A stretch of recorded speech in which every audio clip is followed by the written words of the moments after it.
Hey everybody, my name is Jen Consalvi and I'm here with my colleague.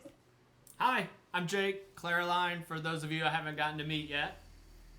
So, Jake and I were chit-chatting a little bit and both of us work very closely with the dashboard. We work really closely with a lot of you and we were thinking about the June instructional reports that are now out. We were thinking about the reports that you are initially sent and how we try to make them a little bit more digestible for you. And we wanted to just sit down and navigate and figure out what's going to be the most meaningful for you. Jake, do you actually want to pull up the initial report? Absolutely. Yeah, so everybody is familiar with these spreadsheets. You get these each year. There's a tab for every grade and every content.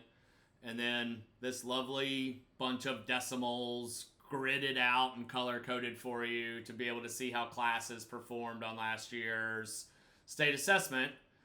The Solve team, being your partners that try to make your life easier, of course, realize this is not a great way to be able to get a sense of performance and think about planning for next year.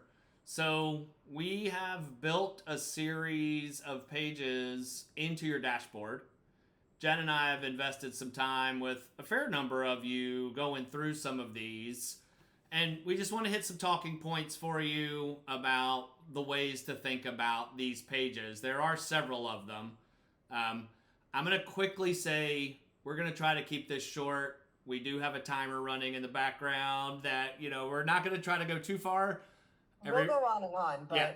but Everybody that's talked to me is like, good luck, Jake. We know you. All right, so we're going to jump in. Here is the math version of the JIR.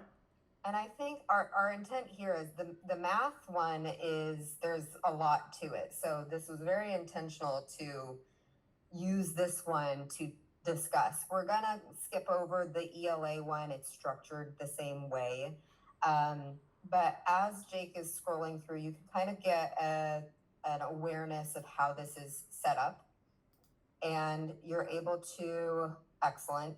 So you're able to make these graphs a little bit more easy to digest. When before Jake reset that as filtered, it was a bit murky, a bit difficult to get through. So I encourage everyone use the filters so that you really are able to make those comparisons. We're kind of playing around with the top three and lowest three standards versus the city. So you're able to see how certain grade levels compare or even classes compare versus the city.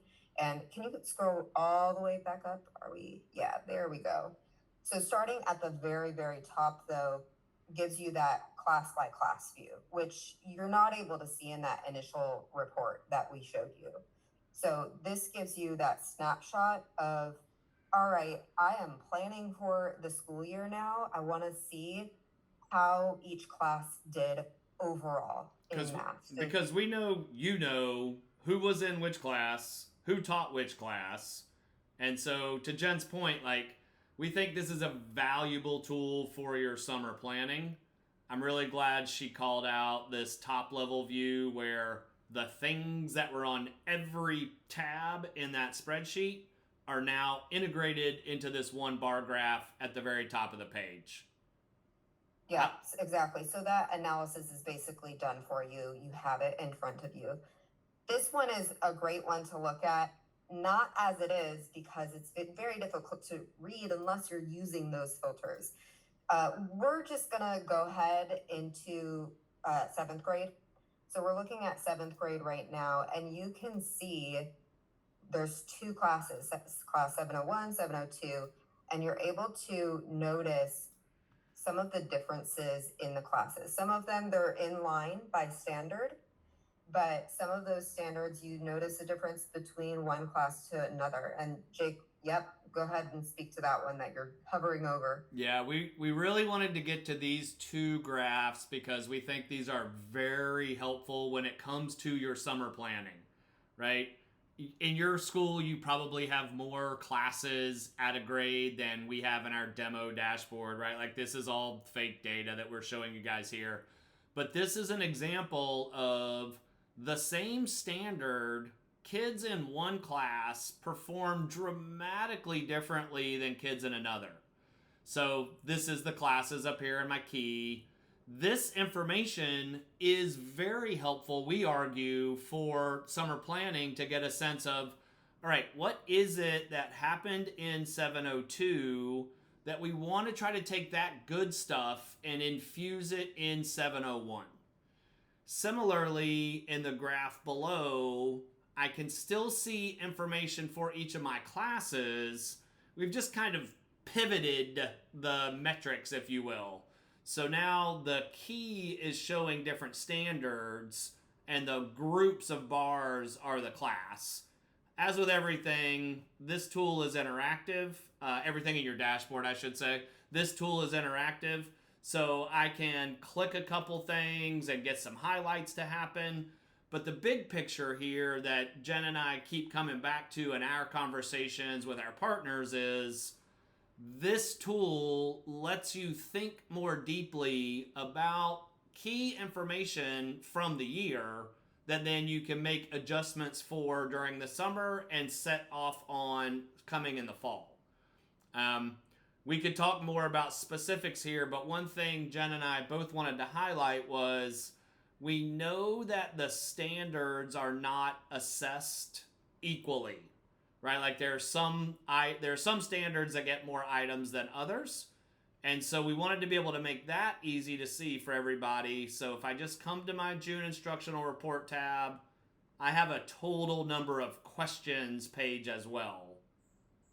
This is. I'll jump in for a second too, because as you notice on those charts, sometimes you'll see students performing under grade level, below the city on certain standards, and you're wondering, okay, well, how many questions were actually represented for that standard? And so this is what Jake is going to show you right now. And so all I did was I clicked a column header. The standards in the table now resort themselves so that I know which one was assessed most frequently. So in mathematics, we know there are lots of standards on each item. So this first one is a domain level. You can see total number of questions by domain. So in 7th grade, it was 13 for expressions and equations, 12 for ratios and proportional reasoning. Like you can see how this all lays out.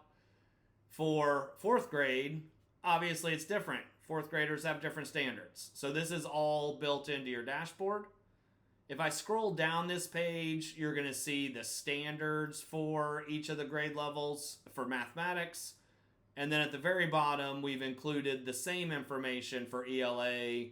Everything works the same way. I simply click a column header and the standards reorganize themselves so I know which one is used most frequently. And can you click on that question type? It can be in the math or ELA, doesn't matter. So I like this feature a lot if you need to focus more. All right, that's our note that we need to get moving. Sorry, everybody. Oh, no, we're already there. Right. But to make it short, if you need to focus on constructed response, this allows you to easily filter for that. Yep. All right, we're going to take 60 more seconds because the team has also built a page for us so we can look at results from last year as compared to 2023. So simply go to the comparison for JIR. I'm going to land on the ELA page. You will see a very similar setup. So last year's scores right next to the previous year's scores. Then we have comparison to the city again. One thing we noticed was this most recent test was more difficult than the test in 2023. Again, use your filters. Tighten this up so you see fewer things. And we really wanted to get down here to make the point of here we're showing every standard for each grade comparison year over year. So basically, and I know, Jake, we're trying to wrap this up, right? Yes. It's impossible. There's too much data. But we do want you to, if you have your June instructional reports in on your dashboard, play around with it. Use the filters. See what you're noticing. If it becomes overwhelming for you, which, yeah, it is sometimes, set up a call with me or with Jake. If your school doesn't have a dashboard, then definitely talk to us. But and if you don't have your JIRs in and you do have a dashboard, send them in. We'll get them up really quickly. That's the perfect closing point, my friend. All right, everybody. Talk to you soon. Bye.